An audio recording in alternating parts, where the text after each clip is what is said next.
ശരിക്കും അർജുൻ, ഈ ബ്രഹ്മയുഗം എന്ന് പറയുന്ന സിനിമ അർജുൻ അശോകൻ എന്ന നടന്റെ കരിയറിൽ ഭയങ്കര വലിയൊരു ഇമ്പാക്റ്റ് ഉണ്ടാക്കിയ ഒരു സിനിമയാണ്. എങ്ങനെയായിരുന്നു അർജുൻ ആ ഒരു സിനിമയിലേക്ക് വിളിക്കുകയാണ്? സിദ്ധുവും അർജുനും മമ്മൂക്കയും മാത്രമാണെന്ന് പറയുമ്പോൾ ഉള്ളൊരു... ഞാൻ ഒറ്റ എന്ന പടം ചെയ്തോണ്ടിരിക്കുമ്പോ പാലക്കാട് വെച്ചാണ് രാവിലെ വന്നത്. കഥ പറഞ്ഞു, കൊല്ലംകോട് ഒരു ഹോട്ടൽ റൂമിൽ ഇരുന്നാണ് കഥ പറഞ്ഞു. എനിക്ക് ഭയങ്കര ഇഷ്ടപ്പെട്ടു. ഇത് ഇപ്പൊ എങ്ങനെ ഇത് എടുക്കുക എന്നുള്ള ചിന്തയായിരുന്നു. കാര്യമൊക്കെ പറഞ്ഞ് എനിക്ക് കഥയൊക്കെ ഇഷ്ടപ്പെട്ട്. കാരണം ഭൂതകാലം തന്നെ പടം മാത്രം കണ്ടാൽ മതി രാവിലെ ഏട്ടന്റെ പരിപാടി എന്താണ്. ഗംഭീര മേക്കറാണ്. അപ്പൊ എനിക്ക് ഭയങ്കര എക്സൈറ്റഡ് ആയി ഈ കാര്യം പറഞ്ഞപ്പോ. അപ്പൊ അതിനുശേഷം ഞാൻ നൈസായിട്ട് എനിക്ക് കഥ ഇഷ്ടപ്പെട്ടു. ഞാൻ കുഴപ്പമില്ല, രസമുണ്ട്. കാരണം ഈ ഒരു ബ്രഹ്മയുഗത്തിന്റെ കഥ പറയുമ്പോൾ നമുക്ക് എത്രത്തോളം കൺവേ ചെയ്യാൻ പറ്റുമെന്ന് അറിയില്ല. കാരണം അത് വിഷ്വലി പറഞ്ഞു പോണ ഒരു സബ്ജക്റ്റ് ആണ്. അപ്പൊ എനിക്ക് മമ്മൂക്കയുടെ ലുക്ക് കാണിച്ചെന്ന് പടത്തില്, മമ്മൂക്കയുടെ ലുക്ക് കാണിച്ചെന്ന് പടത്തില്, അതില് ഞാൻ വീണ് ഫ്ലാറ്റായി. ഞാൻ അപ്പൊ തന്നെ ഓക്കെ പറഞ്ഞു. അതെ, എന്നാലും ആ ഒരു കൊടുമൺ പൂട്ടിയായിട്ട് വന്ന് നിൽക്കുമ്പോ ഉള്ള ഒരു... ഞങ്ങൾക്ക് ഏറ്റവും ഭാഗ്യം എന്താ വെച്ചാൽ ഞങ്ങൾക്ക് ആ പടം കളറിൽ കാണാൻ പറ്റി. ആണോ? ഷൂട്ട് ഞാനാണോ? ഞാൻ വെട്ടുന്നാണോ? നമുക്ക് കളറിനുള്ളിൽ കാണാലോ. അങ്ങനെ അപ്പൊ അതേറ്റവും... പിന്നെ ഇപ്പൊ ഞാൻ എല്ലാത്തിലും പറയുന്നുണ്ട്, നമ്മളൊരു സ്ക്രിപ്റ്റ് വായിക്കുക, സീന് വായിച്ച സ്ക്രിപ്റ്റ് വായിച്ചപ്പോ നമ്മൾ ഇമാജിനേറ്റ് ചെയ്യണം. നമ്മൾ ഇമാജിൻ ചെയ്യും ഇങ്ങനെ ആയിരിക്കും പെർഫോം ചെയ്യാം.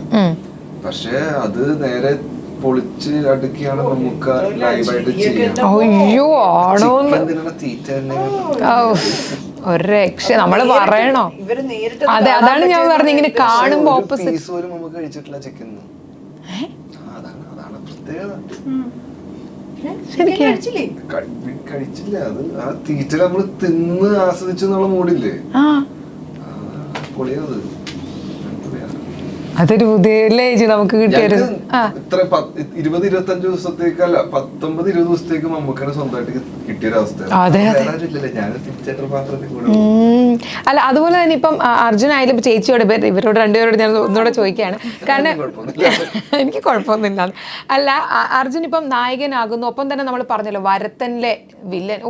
ഞാൻ ഇത് തന്നെ ചേച്ചി, കഴിഞ്ഞ ദിവസം ഞാൻ ഐശ്വര്യനെ ഷറഫിനെയാണ് ഇന്റർവ്യൂ ചെയ്തത്. അപ്പം ഞാൻ ഷറഫിനോട്, ഞാനും എൻ്റെ മോളെ പ്രസവിക്കാൻ 2 ദിവസം മുൻപെയാണ് ഈ സിനിമ പോയി കാണുന്നത്. എനിക്ക് ഷറഫിനെ അർജുനെയൊക്കെ കിട്ടിയിരുന്നെങ്കിലേ നമുക്കൊന്ന് ചതയ്ക്കാൻ തോന്നുന്ന പോലത്തെ ദേഷ്യമാണ്. അപ്പോൾ ഈ നായകനായിട്ട് ഇത്രയും സിനിമകൾ വരുമ്പം നിങ്ങളൊപ്പം തന്നെ വില്ലനാകുന്നു, സഹനടനാകുന്നു, അങ്ങനത്തെ ഒരു ചേഞ്ച്, വീണ്ടും നായകനിലേക്ക് വിളി, അങ്ങനത്തെ പേടികളോ അങ്ങനെ ഒന്നുമില്ല വരുന്ന കഥാപാത്രങ്ങൾ? പക്ഷെ വില്ലൻ ഇപ്പൊ കുറെ വന്നിട്ട് അജയ് ചന്ദ്രൻ ആരും വിളിച്ചിട്ടില്ല വില്ലൻ. അതെന്താ? ഭയങ്കര ഇഷ്ടം വില്ലൻ. കണ്ടാ തന്നെ ചേച്ചി കണ്ടിട്ടില്ലേ വരത്തനിലെ ഹെവി മാസ് ബീജം കിട്ടുന്ന വില്ലനാണ്. അതാണ് താല്പര്യം. അപ്പൊ ഇത് കാണുന്ന അർജുന്റെ ഇന്റർവ്യൂ കാണുന്ന സംവിധായകരെല്ലാം ഒന്ന് ശ്രദ്ധിക്കുക. നമുക്കൊരു മാസ് ബീജം ഇട്ട വില്ലൻ റെഡിയാണ്. എല്ലാവരുടെ അടുത്തും പറഞ്ഞിട്ടുണ്ട്, എല്ലാ ഇന്റർവ്യൂലും എനിക്ക് വില്ലൻ ചെയ്യാൻ ഭയങ്കര ഇഷ്ടമുള്ളത്. ആർക്കും ഇഷ്ടമല്ലാത്ത, ഇപ്പൊ നവാസ് കഴിഞ്ഞ ഇന്റർവ്യൂ പറഞ്ഞു എനിക്ക് വില്ലൻ ചെയ്യാൻ ഭയങ്കര താല്പര്യമാണ്. കാരണം ബാക്കി എല്ലാം സപ്പോർട്ടിങ്, എല്ലാത്തിനും ഒരേ ഒരു ഫ്ലേവർ ഉണ്ടാവും. വില്ലൻ ചെയ്യുമ്പോൾ മാത്രം കുറച്ചൊരു ഡാർക്ക് ആയിരിക്കും ആൾക്കാർ.